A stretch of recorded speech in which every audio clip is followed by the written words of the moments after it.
Have you lost the love for Christ that you had at first? Did you fall back into the Old Testament religion mindset that Christ came to free us from? Riddle me this. You are at the start of a new relationship. Emotions are bubbling. And all your parents and other people, all the older people, give you advice. And they say, do not let love cloud your judgment. Now, telling you that your love for this person can blind you from seeing their faults. But as time goes on, your actions are motivated by your emotions. You buy your lover gifts, and you treat them nicely. You take them on holidays or for a night out just because you want to. But then, does the emotion die down? Do you buy them gifts just because they expect you to? Do you lose the love at first? It could be because of a rough patch and you just fall into routine because it's easier. Now the thing is, your actions now do not as loudly proclaim to your lover that you love them. Because you do not do it motivated by emotions. You just do it because you feel that you need to. Try to act in a way that makes them feel appreciated, yet they do not feel loved. The thing is, your actions are meaningless and loses their effectiveness. You see, love determines the effectiveness of our actions. This is what Pastor Paulson told in one of his videos. Now, endurance in faith means absolutely nothing if we do not have love. Think about it. Yes, you have a rough patch, so you know what, you keep on praying, you keep on believing, and then some part of you realize, I might be enduring this, but am I still loving God through this? Because this is the number one thing that separates us from other religions. And that should be our love, the love in which we operate. And yet, do we? You see, endurance means nothing but without love. So listen and turn back to as you were at first. But how? How do we do this? Now you see, as in a story, it is easy to have this sense of overflowing love as the source of why you do what you do, as the source of why you believe even. But at one point, tell me, do we shift from doing this out of love to doing this to do good to other people, to be approved of, or just because we feel we need to? And this mindset, this position, this is where we find the Ephesian church in Revelations 2, verse 1 to 7. Now this is a letter written to the church of Ephesus. Now, Revelations 1, 2, verse 1 to 7 is the first letter of 7. So each letter was written to a different church in Asia Minor. These letters were Jesus' words to these churches, written by John. So, of course, we find these revelations in the book of Revelations, and we find the church of Ephesus as the first letter, the starting point. The first church that Jesus wants to talk to. Now, the thing is, we find them busy with a lot of things, right? Doing good. And we're going to look at that in a moment, and yet we also find them lacking something very important. It might have something to do with endurance, and perhaps something with love. So, Revelations 2, verse 2 to 3 is where Jesus is commending the people of the church of Ephesus on everything they've been doing right. He's like, I commend you, I celebrate you for doing this. He celebrated the positive aspects, their patient endurance, discernment, and their perseverance. He saw all these things as good. You see, all the things they have been doing and the way they, as a church, have been operating is good. And we can take so much advice from this. The patience referred to here by a word study I did in Logos. It refers to a brave patience, not an idle patience. A brave patience to not only bear, but to content. Tell me, is it easy for you to be patient? I could probably be a lot more patient than I am. You see, patiently enduring life is not something that comes easy to us in this day and age. I mean, we live in a phase of life that thrives on instant everything. Instant food, instant service, and quick, instant transport. Now you see, patience is a virtue and endurance is for long-distance athletes. And we are all long-distance athletes. As we set out to run the race before us with endurance. As we read in Hebrews 12, verse 1. How does it look then to patiently endure life? Now, it looks like following Jesus and doing what He enables us to do. Focusing on Him, magnifying Him, and being patient, enduring challenges, and discerning whether something is from God or not. We can do all these things patiently, for we know that God does them with us. Psalm 37 verse 7 encourages us to not only be patient, but to patiently wait on God while we patiently endure. We let God take control of our everyday situations. Now, these were the compliments Jesus gave to His church, right? Telling them, good job, I'm so proud of you. Commending them on the goodness.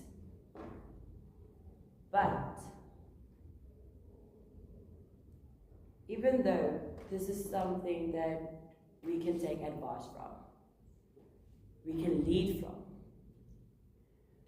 we need to realize there's something missing. The church in Ephesus is missing something. They're doing all these things and yet they lack. And what do they lack? Well, in the letter that Paul wrote to the Ephesians, that we know as the book of Ephesians, in the New Testament, in the very first verse, we read that Paul commends the church on their faith. And yet, when we look to Revelation 2, verse 4 and 5, we find out that they lost their faith, the love that they had at first. Now, they need to again find the enthusiastic devotion that they had towards God. This is a statement made by Marvin, and it's so important to realize that it's not just love, it's an enthusiastic devotion. A devotion, not a fleeting moment of emotions, but a devotion. Now, Paul celebrated their love for Christ, and now Jesus comes and He's like, you lost it. Turn back to it. They are being encouraged by Jesus to get up from their fallen state and to get back to the love that they had at first. Picture this, right?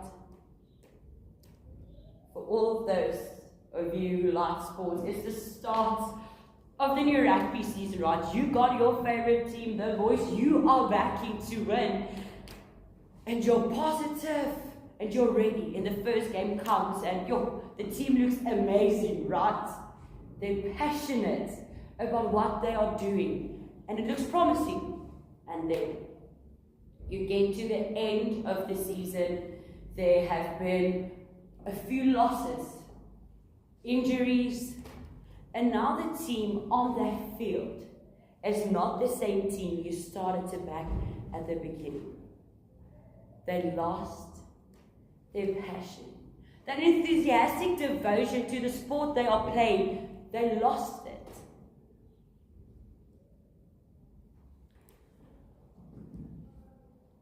Are you worn out? Have you lost that initial spark, that initial motivation to be devoted in every single aspect to Christ? Have you lost it? I can stand here and testify, I have had moments where I thought I lost it, and I operated more out of works than out of relationship. And Jesus came and convicted me, saying, no, this is not what I planned. This is not what I want you to do. The thing is, we need to stop focusing on doing everything right and being everything for everyone when that is not what God wants from us. We need to start realizing again that we need to operate out of relationship. And because of the love that we have for Christ, others will be able to see the fruit we are bearing. That is what's important here. That's why we need to turn back. Turn away from our old way of thinking. We need to fall back into our relationship with Jesus. Knowing, loving Him is enough. So now we know what they were celebrated for, right? Their endurance. And yet we learn about that which they lacked, their love that they had at first. If we do not have love, then we have nothing. Enduring means nothing if we do not love. Because you see, there's a statement made by Pastor Paulson, and he says, love determines the effectiveness of our actions. And this made me stop and think for a moment, and I realized the truth behind it. Sorry. You see, we can always have good intentions in life. Always. But what's in your heart when you do what you do? When I do what I do, what is in my heart? Tell me, do you operate from a point of love or not? So we realized that they were nearing more being a clanging cymbal. Like we read of in 1 Corinthians 13 verse 1. Because they had no love. But what now, when we're at this point, what do we do now? And we read in Revelation 2 verse 7. To listen to the Spirit.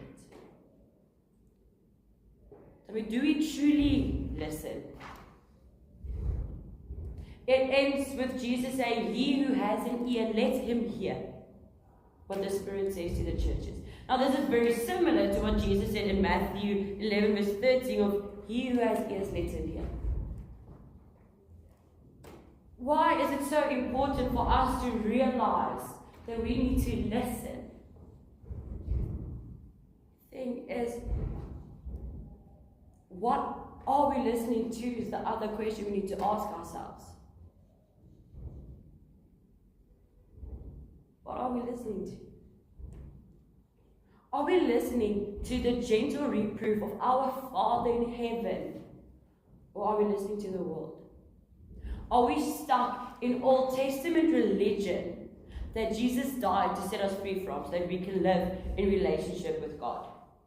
Are you listening to the gentle reproof of the Savior? Are we truly? You see, the same way parents warn their children not to do something because they'll get hurt, and warn them over and over again, at some point, as parents, you realize that you need to stop warning your child if they do not want to listen, and then you need to take the step back to be, my child, if you don't listen, you're going to get hurt, but I will be here to pick you up when you do. Isn't that what we also do with God? We decide not to listen to Him, to what He's saying, and we just go about our own. Because God, what you're saying does not sound that nice. I don't like the sound of that. I don't know about you, but I've said that to God before. And then I fell. I got hurt. And then God was there, picking me up. Child, let's go again. So do we listen to God? Do you take His refining fire as a way to experience His love, that He wants us to fully live the life Jesus died to give us? You see, there's a reason why we can call His love a refining fire, because He takes gold and turns it into diamonds. Isn't that beautiful? Moments of pressure will come. Hard times will have to be endured. We all need to persevere in life. But we will not be able to do it if we do not have love. The thing is, can we truly blame God for something when He warned us of the consequences if we do not listen? Just like in any other relationship, there's two people talking. And yet sometimes only one is listening. God listens to us. He hears us. And this we know, but do we hear God? Do we listen to His Spirit? Communication is important both ways. It's not a one-way street. It's a two-lane highway. And we need to be present. We need to listen. For when you listen to your partner, does it not show them that you truly love them? So shouldn't we, out of our love for God, listen to Him? You see, so the church in Ephesus, they were really in an interesting spot. They had so many things they were commended on, and one big thing that they lacked, and that was enough for Jesus to be like, hold up, my people, I need you to listen to me. For if you do not have love, then it's foolish. The focus stays on love, no matter what. And we should not be so focused on doing the right thing that we become like the Ephesus church in Revelations.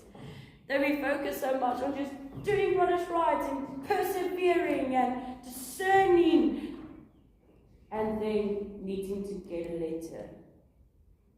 And that, my child, where's your love for me that you had at first?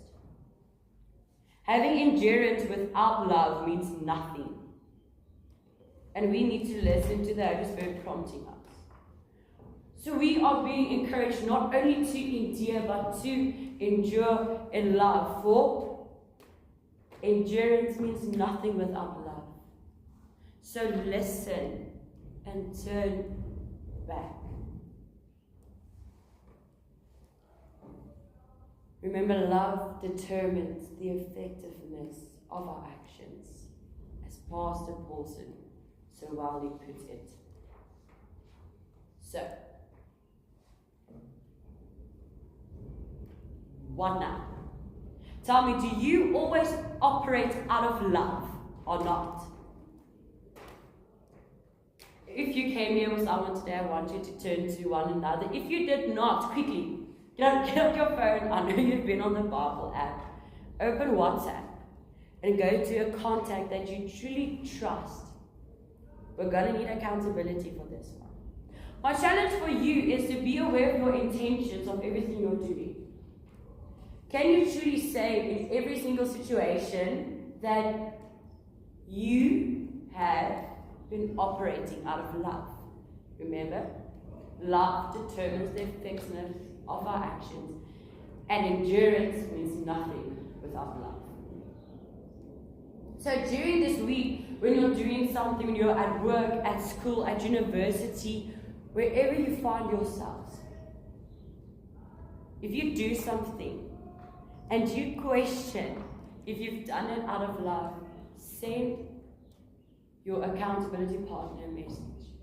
Meaning, I need your prayer, I need to be honest, I operated without love. I did what I thought was right, but I did it without love. I did it outside of love.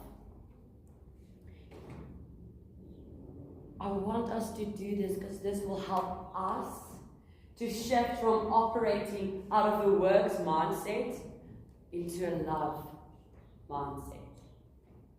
Our focus always needs to be on being completely devoted to God, enduring in love. For love determines the effectiveness of our action.